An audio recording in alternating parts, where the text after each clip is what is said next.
Assalamualaikum warahmatullahi wabarakatuh. Bu Desi, sehat Bu Desi? Alhamdulillah Bu, sehat. Waalaikumsalam warahmatullahi wabarakatuh. Begini Bu Desi, sekarang kita akan melakukan percakapan pasca observasi. Jadi kemarin Ibu Desi kan Ibu sudah melakukan observasi proses pembelajaran di kelas Ibu Desi. Sebelum itu juga kita sudah melakukan percakapan pra-observasi. Jadi kini adalah tiba untuk tahap pasca observasi. Jadi di dalam pasca observasi ini yang mana tujuannya itu kita melihat bagaimana jalannya atau mengevaluasi jalannya proses pembelajaran yang Ibu Desi lakukan kemarin ini di kelas 4 dengan mata pelajaran IPAS. Apakah sudah sesuai dengan tujuan yang kita harapkan? Kemudian juga sebagai refleksi atau umpan balik daripada praktek Bu Desi, dan juga bagaimana tindak lanjut ke depannya yang Ibu Desi lakukan supaya proses pembelajaran ini, kualitas pembelajaran itu lebih meningkat. Jadi itu Bu Desi. Jadi sebelum Ibu ini kita bercakap-cakap, ini Ibu akan menanyakan beberapa pertanyaan kepada Ibu Desi. Yang pertama sekali, bagaimana perasaan Ibu Desi di dalam melaksanakan observasi pembelajaran kemarin? Coba Ibu Desi jelaskan bagaimana apa-apa yang Ibu Desi rasakan.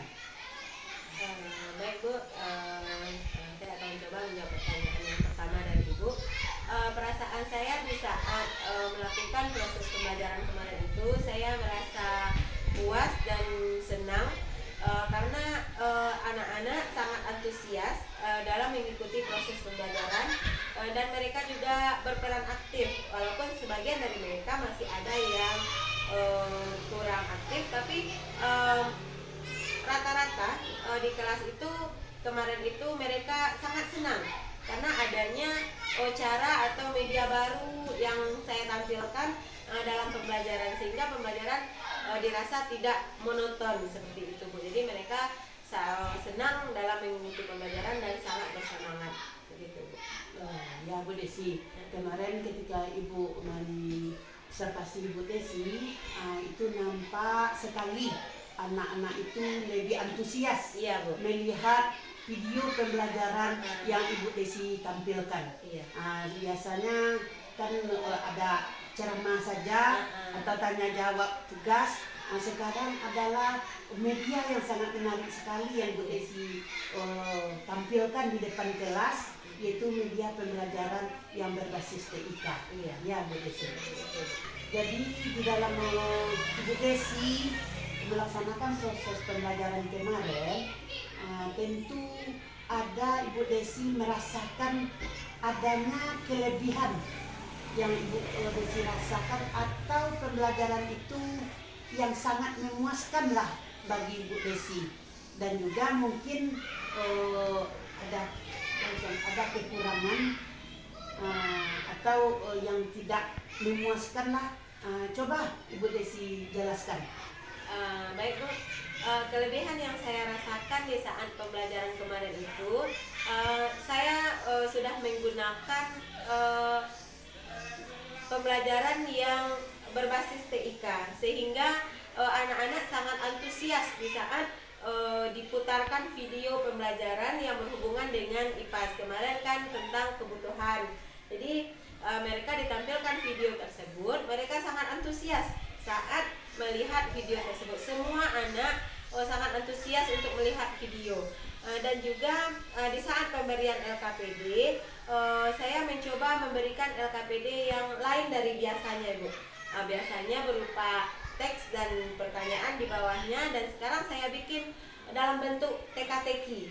Jadi mereka sangat tertantang saat menyelesaikan teka-teki yang saya buat tersebut, Ibu. Jadi itu merupakan suatu kelebihan yang saya rasakan di saat pembelajaran kemarin. Namun ada kelebihan, tentu ada kekurangannya, Bu. Iya.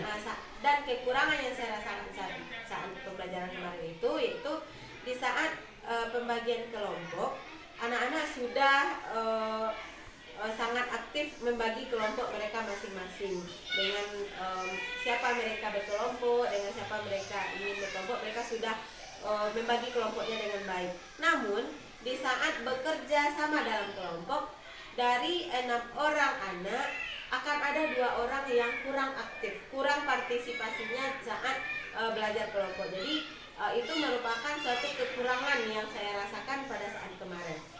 Setelah Ibu Desi menceritakan kelebihan-kelebihan Ibu Desi selama proses pembelajaran kemarin, kira-kira dari skala 0 sampai 10, kira-kira berapa ukuran keberhasilan Bu Desi yang Ibu Desi rasakan? Mungkin dalam pembelajaran kemarin skala keberhasilan yang saya dapatkan kemarin itu mungkin sekitar 8 sampai 8,5, Ibu, karena masih adanya anak yang kurang aktif di dalam pembelajaran. Mungkin seperti itu, Bu. Iya. Jadi sudah ada 80% keberhasilan Bu Desi ya. Iya. Ya sudah lumayan Bu Desi. Iya, alhamdulillah, Bu. Jadi untuk mengatasi, Bu Desi mengatakan tadi adanya kekurangan-kekurangan yang masih belum Ibu Desi cover. Iya, Seperti di dalam belajar kelompok masih ada anak itu yang beberapa anak, tidak semuanya, yang tidak aktif. Kemudian tidak berani atau presentasi, tidak percaya diri. Karena anak-anak ini mempunyai gaya belajar yang beragam, Bu Desi. Iya, Bu. Bisa kita lihat dari latar belakangnya atau gaya belajarnya. Jadi semua anak ini tidak sama gaya belajar anak ini. Jadi kita perlu memberikan pendekatan belajar untuk memenuhi kebutuhan peserta didik ini terpenuhi semuanya. Nah, sekarang apa usaha yang Ibu Desi lakukan untuk tindak lanjut ke depannya demi memperbaiki kekurangan-kekurangan Ibu Desi tadi? Coba Ibu Desi silakan. Iya, Bu. Mungkin saya akan menciptakan pembelajaran yang lebih kreatif lagi sehingga anak-anak bisa semuanya berperan aktif dalam belajar kelompok. Contohnya dengan memberikan motivasi-motivasi terhadap anak, bagaimana mereka bisa percaya diri untuk tampil ke depan, atau bagaimana mereka percaya diri untuk menyampaikan pendapatnya kepada temannya dalam berkelompok. Mungkin itulah yang akan saya lakukan ke depannya. Kemudian meningkatkan kapasitas pembelajaran dengan pendekatan diferensiasi, baik itu diferensiasi konten, diferensiasi proses dan produk. Kemudian berikutnya tindak lanjut ke depannya yang akan saya lakukan dengan adanya kebijakan baru, maka akan menerapkan prinsip pembelajaran mendalam atau saat ini kita kenal dengan deep learning. Di sana saya akan mencoba untuk bagaimana memberikan pembelajaran yang bermakna kepada anak, yang menyenangkan bagi anak, dan itu akan saya coba terapkan di kelas saya. Salah satunya dengan pembiasaan 7 pembiasaan anak hebat Indonesia. Jadi mulai saat ini akan saya rancang, akan saya usahakan secepatnya untuk membuat program-program tersebut agar meningkatnya kualitas pembelajaran di kelas saya, seperti itu, Bu. Kemudian tindak lanjut yang akan saya lakukan, saya akan selalu mencari istilahnya belajar, mencari ilmu baru, mencari topik-topik baru untuk pengembangan di kelas saya dengan cara mengikuti pelatihan mandiri, baik itu yang diadakan secara online maupun yang ada di ruang BPK. Kemudian hal terpenting yang harus saya lakukan ke depannya yaitu bekerja sama dengan teman sejawat, saling berbagi atau bertukar pikiran dengan teman sejawat. Mungkin itu tindak lanjut ke depannya yang akan saya lakukan. Oh ya, Bu Desi, itu cukup bagus sekali tindak lanjut yang akan Ibu Desi lakukan, seperti adanya kebijakan-kebijakan baru dari kementerian sekarang sesuai dengan Permendiknas nomor 13 tahun 2025, itu adanya pembelajaran co-kurikuler, Iya, adanya pendekatan deep learning seperti yang Ibu Desi ceritakan tadi, bagaimana anak ini berkesadaran, bermakna pembelajaran itu bagi anak dan mengembirakan atau menyenangkan.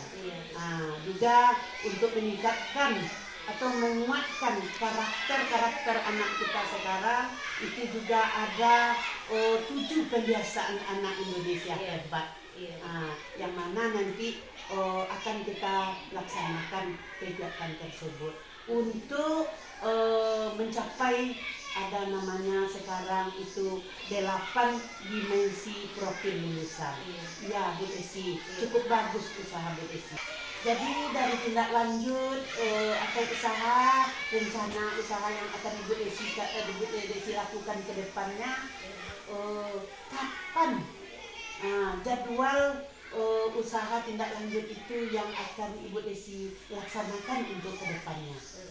Mungkin saat ini saat yang pas ya Ibu, di awal pembelajaran di tahun ajaran 2025-2026. Disinilah secepatnya saya akan melaksanakan tindak lanjut tersebut, merencanakan bagaimana perencanaan pembelajaran yang berkualitas terhadap anak dan bagaimana tindakan-tindakan yang harus saya lakukan untuk membenahi kekurangan-kekurangan yang saya lakukan di tahun kemarin. Mungkin seperti itu. Ya. Jadi di dalam usaha tindak lanjut Ibu Desi nanti siapa yang Ibu Desi libatkan atau sebagai pendukung lah dalam usaha Ibu Desi ke depannya nanti? Tentunya saya butuh dukungan dari semua pihak, Bu, baik dari Ibu sebagai kepala sekolah, rekan sejawat, dan juga siswa, dan juga orang tua di rumah. Jadi semua stakeholder yang ada, itu saya sangat butuhkan dukungannya, Bu. Oh ya, Bu Desi. Kemudian apa komitmen Bu Desi setelah nanti kita melaksanakan percakapan pasca observasi ini? Komitmen yang akan saya lakukan yaitu saya akan terus berbenah, terus memperdalam kompetensi saya untuk memberikan pembelajaran yang terbaik bagi anak-anak, sehingga pembelajaran yang saya berikan itu bermakna dan menyenangkan bagi anak-anak. Mungkin itu Bu, akan terus memperbaiki, akan terus belajar untuk lebih baik ke depannya. Yalah Bu Desi, karena waktu kita sudah cukup, kita mungkin anak-anak masuk lagi, hanya kita sampaikan di sini dulu percakapan pasca observasi kita. Semoga bermanfaat ke depan. Terima kasih Bu Desi. Assalamualaikum warahmatullahi wabarakatuh. Waalaikumsalam warahmatullahi wabarakatuh.